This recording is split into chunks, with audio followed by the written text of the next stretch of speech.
Balik lagi di channel Ricky Farici.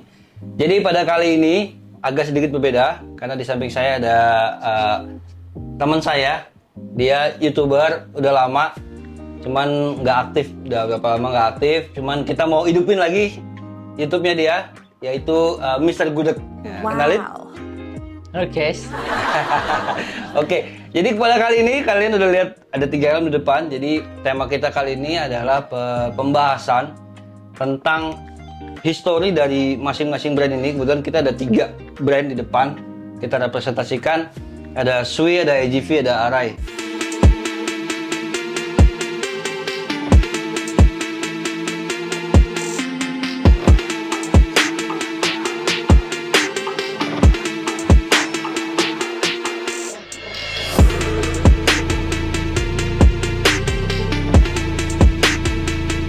Oke teman-teman, jadi mulai dari satu brand dulu kita bahas helm AGV.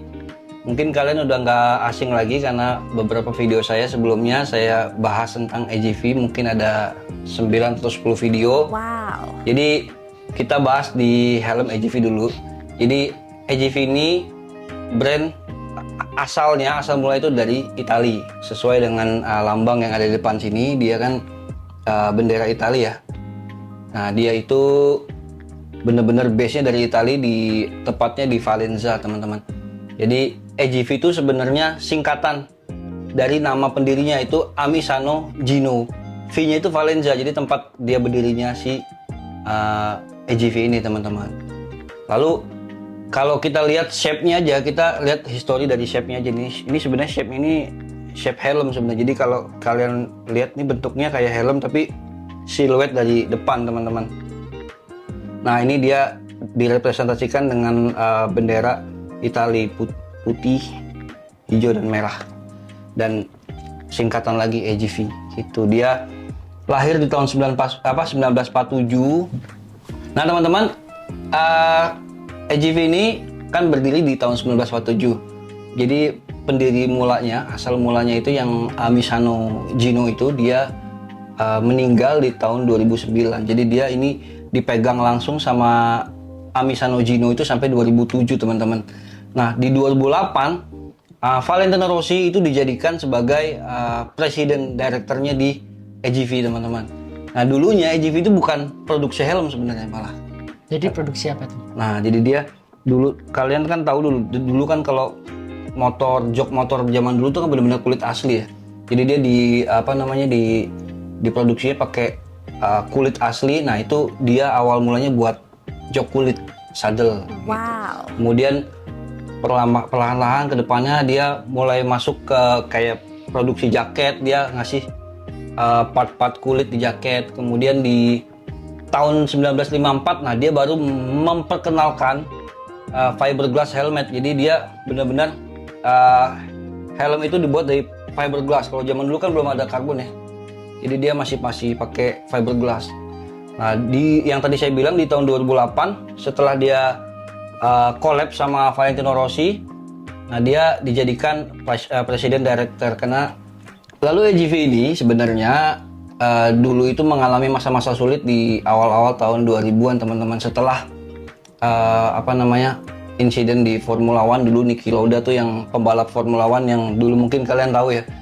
Dia pembalap yang mengalami crash sampai mukanya tuh setengah kebakar. Mungkin pernah dengar tuh di historinya Jam Tech Heuer, pasti tahu lah. Niki Lauda tuh yang mukanya setengah agak-agak kayak orang kebakar gitu. Saya lupa guys. Setengah botak gitu. Saya lupa guys. Iya.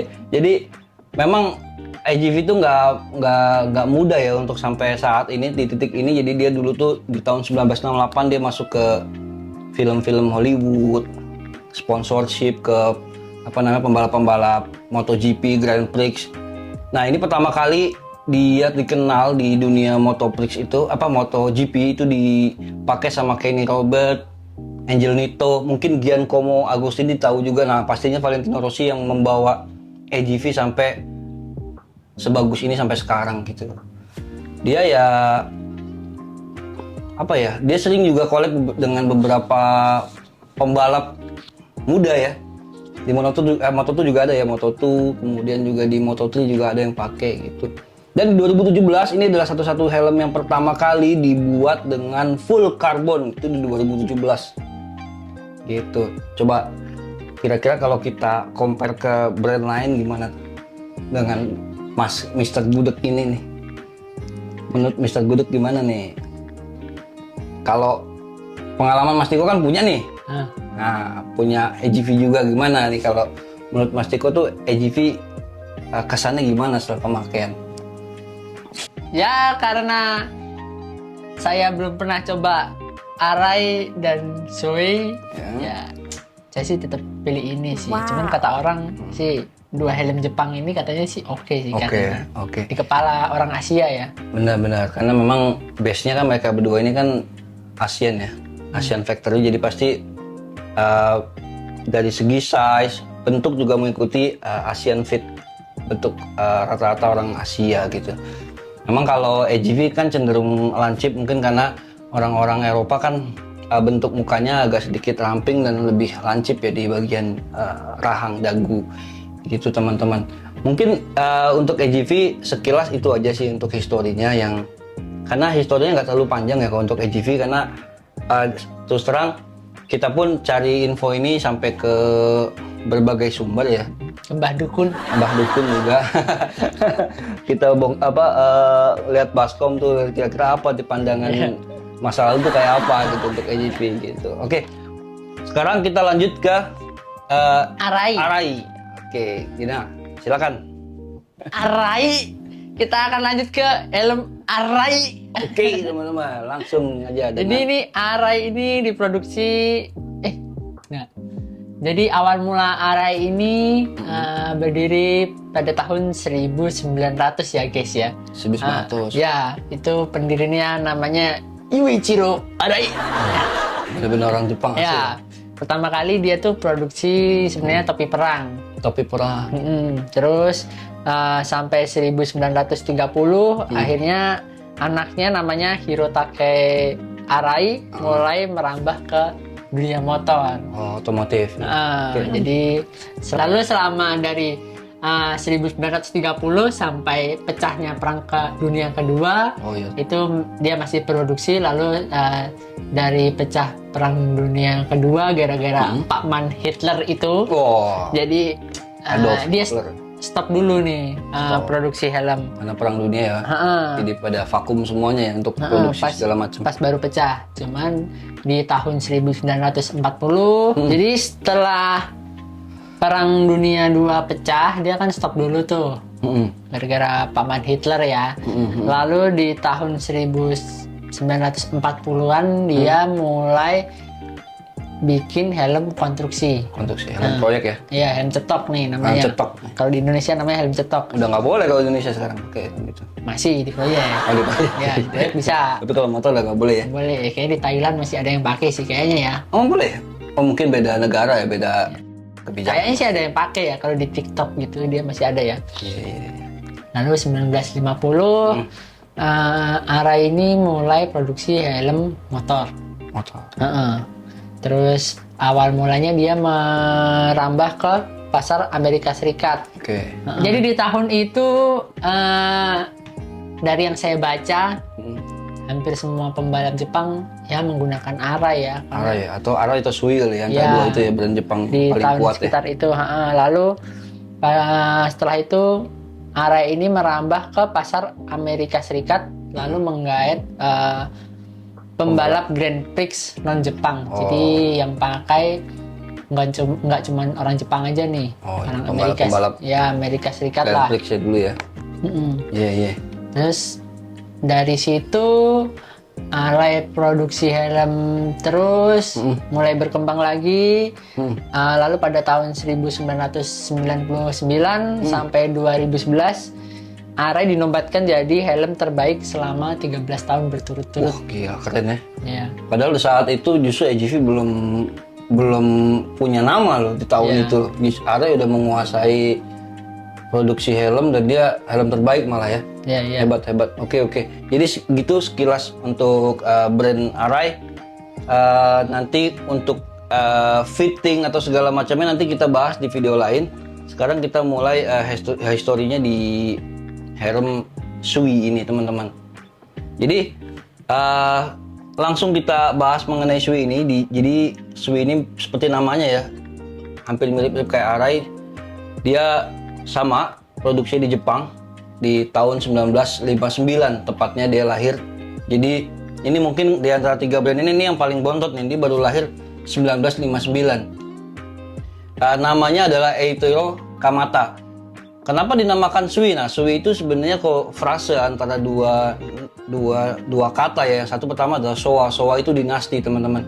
Nah, E-nya itu adalah inisial atau nama depan dari Eiichiro Kamata itu. Jadi Sui ya. Jadi sambung jadi Sui. Jadi Showa Eiichiro.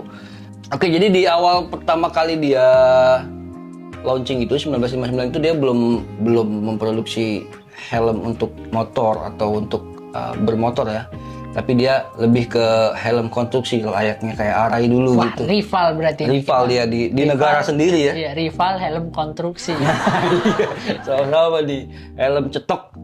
Ini kalau orang yang jual apa tuh ember. Nah, ini tak di kekuatan mana nih, yang mana yang pecah gitu. Mungkin dulu begitu kayaknya iklannya. Nah, ini di tahun 1960 dia baru mulai memproduksi helm untuk motor gitu, teman-teman.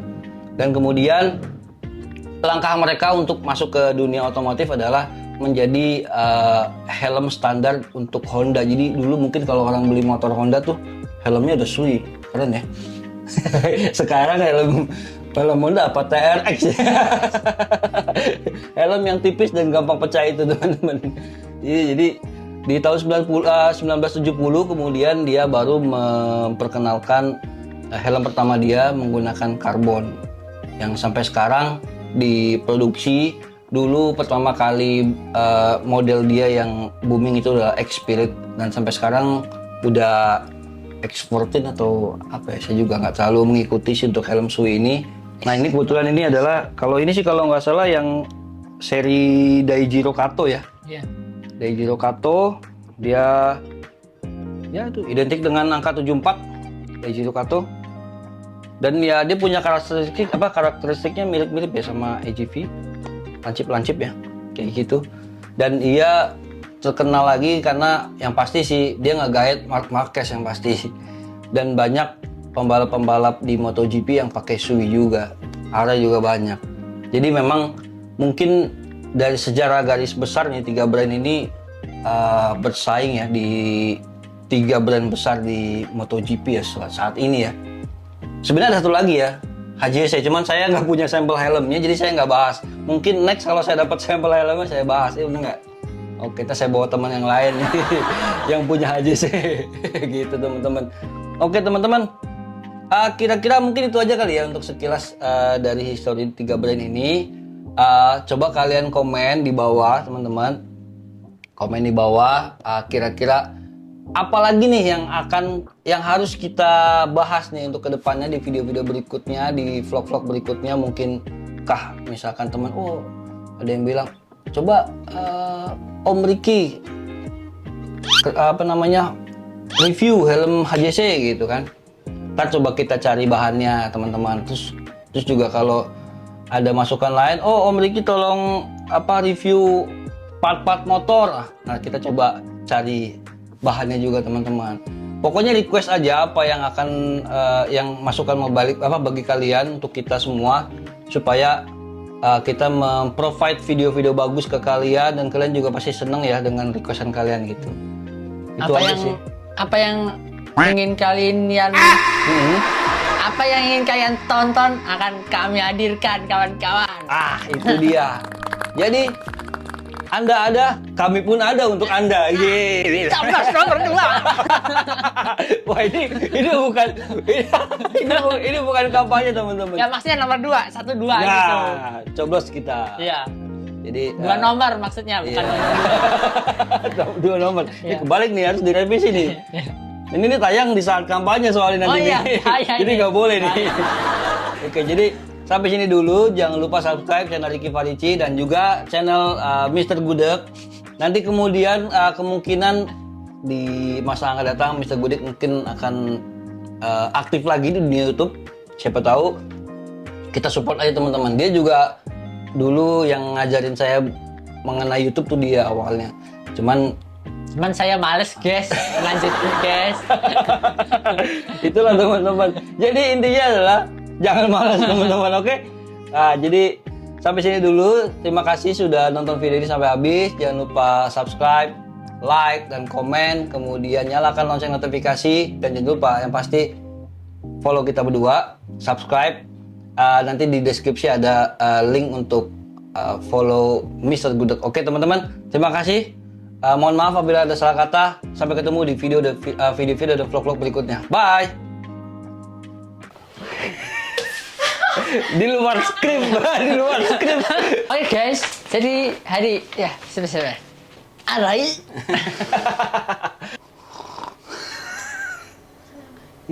Hidung gatel.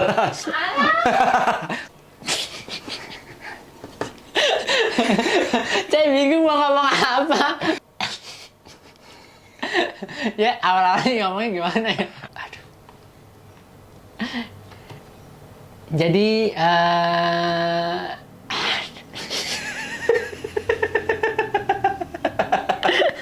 aduh ini gimana sih, saya nggak mudeng